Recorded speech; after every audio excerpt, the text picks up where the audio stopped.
Hey everybody, I'm back. I'm doing a new series called the Midnight Sessions. That'll be a midnight chat session.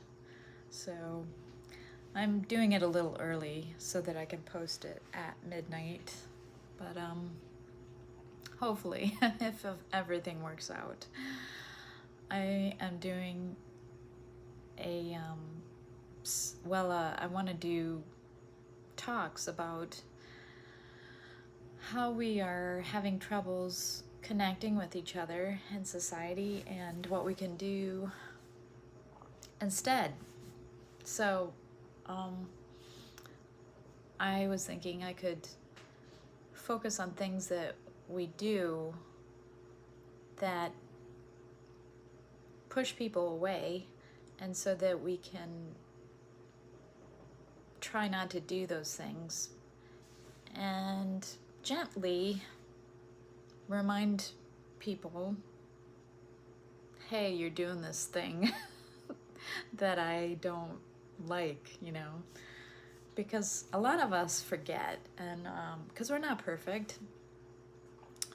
But I was researching misery as a competition. You tell somebody that you're having problems and with a certain thing, and then they make it about themselves. They instead of saying, wow, I'm sorry that you're going through this, tell me more, let me hear you, and if you need advice or whatever, just tell me. Anyways, so I addressed that in my previous video that I just did. But then I found this other thing called, it's a study by, I think, well, it looks like several people, but I think the main person was James J. Gross. I'm not sure.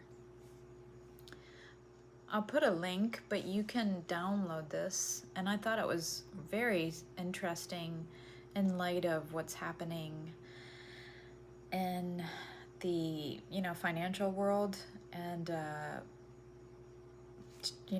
the craziness going on. I mean, it's just across the board craziness. You go to the grocery store and you have to deal with shrinkflation, and it's just crazy. But anyways, this article is called Misery-is-not-miserly. Sad and self-focused individuals spend more. So when I saw that, I was like, wow. Because it is true. Like if you're depressed, you will. I mean, I've done it myself. It's called, well, a lot of women call it shopping therapy, and so I think they're trying to make us sad and upset and depressed so that we spend more. The trouble is, everybody has so many bills. They're paying astronomical bills on rent and electricity, utilities and grocery, food, the basics. And then they have to have many jobs, or sometimes they can't even get jobs, so that they have to go without things that they actually need because they have to pay their bills. It's really it's unacceptable. That's all. I'm just gonna say that. But let me read some of this for you, and then I'll post a link because I want you guys to check it out, because it's longer and you can download it, or you can just read it on here. So the abstract: misery is not miserly. Sadness increases the amount of money decision makers give up to acquire a commodity. The present research investigated when and why the misery is not miserly effect occurs. Drawing on William James's 1890, and they have a link to that if you want to go to it. Principles of Psychology, I guess, is what he wrote. Concept of the material self. We tested a model specifying relationships among sadness, self-focus, and the amount of money decision makers spend. Consistent with our Jamesian, I don't know how to pronounce that, hypothesis, results revealed that self-focus both moderates and mediates the effect of sadness on spending. Results were consistent across males and females, so it's not just a female thing. Guys can do it too. Because the study used real commodities and real money, results hold implications for everyday decisions. They also hold implications for theoretical development. Economic theories of spending may benefit from incorporating psychological theories, specifically theories of emotions and the self.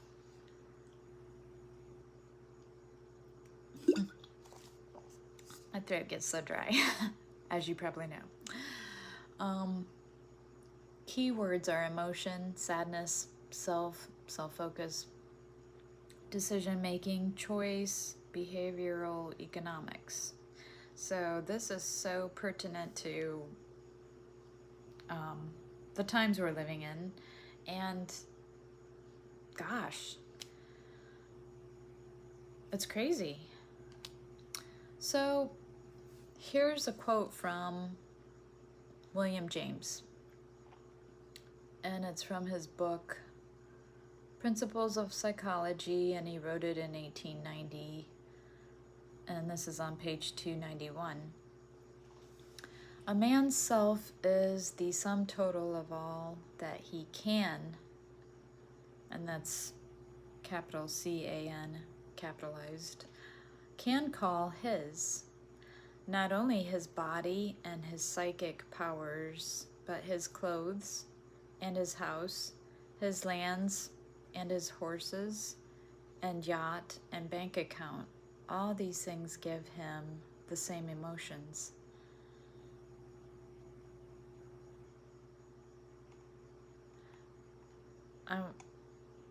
I mean, they're saying that that they're finding this is a good argument. So, and I don't know if it's like a fact or anything, or if it's just a theory, but, and then it goes on to say, I have to check the time because I only have 15 minutes.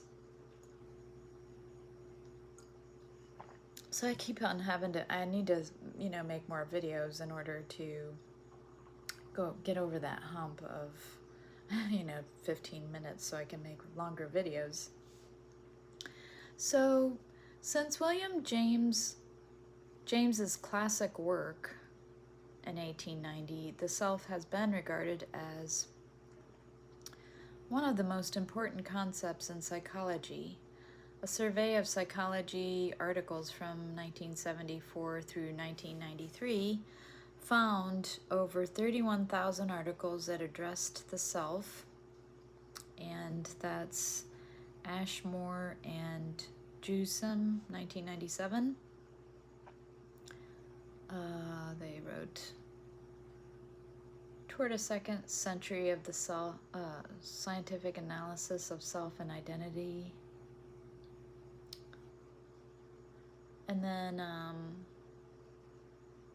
there's a new sentence. Baumeister's authoritative review on the self for the Handbook of Social Psychology reported that trying to keep abreast of the research on the self is like trying to get a drink from a fire hose. And that was in 1998. So I guess he's saying that there's been so much work done on the self and studying the self, which, if you know the freaks, psychopaths up at the top, that would make sense because they study us like rats in a cage. And they use, clinical, people that are not, they just use these studies for themselves. The people that are doing the studies have no, probably, I'm just assuming they have no connection to the psychopaths up at the top, but the psychopaths do like to use expert analysis to figure out what we are going to be doing next so that they can plan accordingly for what they are going to be doing because they hate us.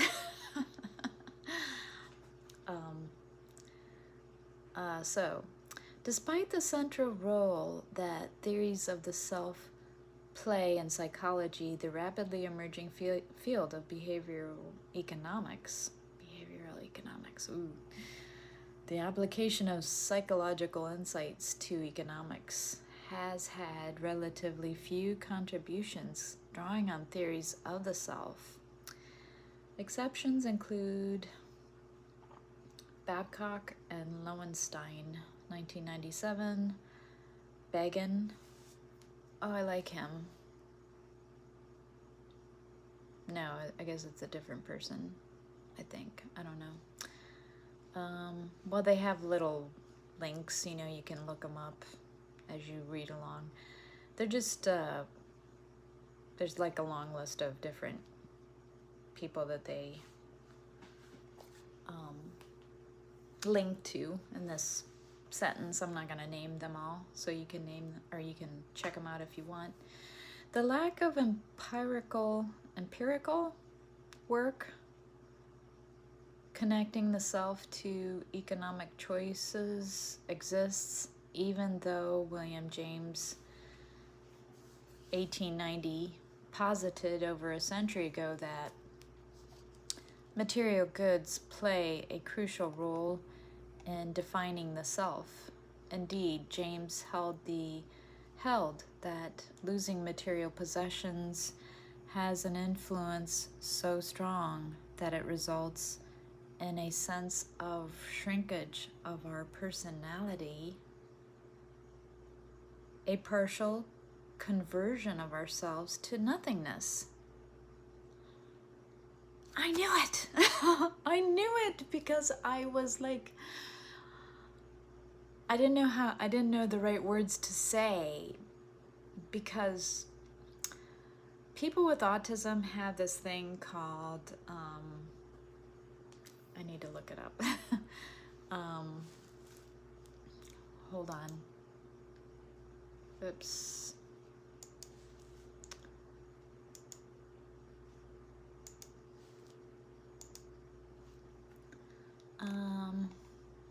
It's called object personification. So if you want to look that up, I'll probably be talking about that in another talk.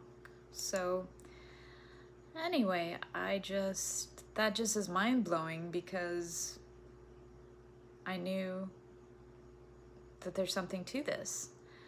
James also hypothesized a close connection between the self, broadly construed to include possessions, and emotion. He did not, however, connect the self with specific emotions and specific material decisions, nor did he have the opportunity to present empirical support for his views. So, I'm going to have to stop here, but I'm going to continue on in part 2 of this line of thought.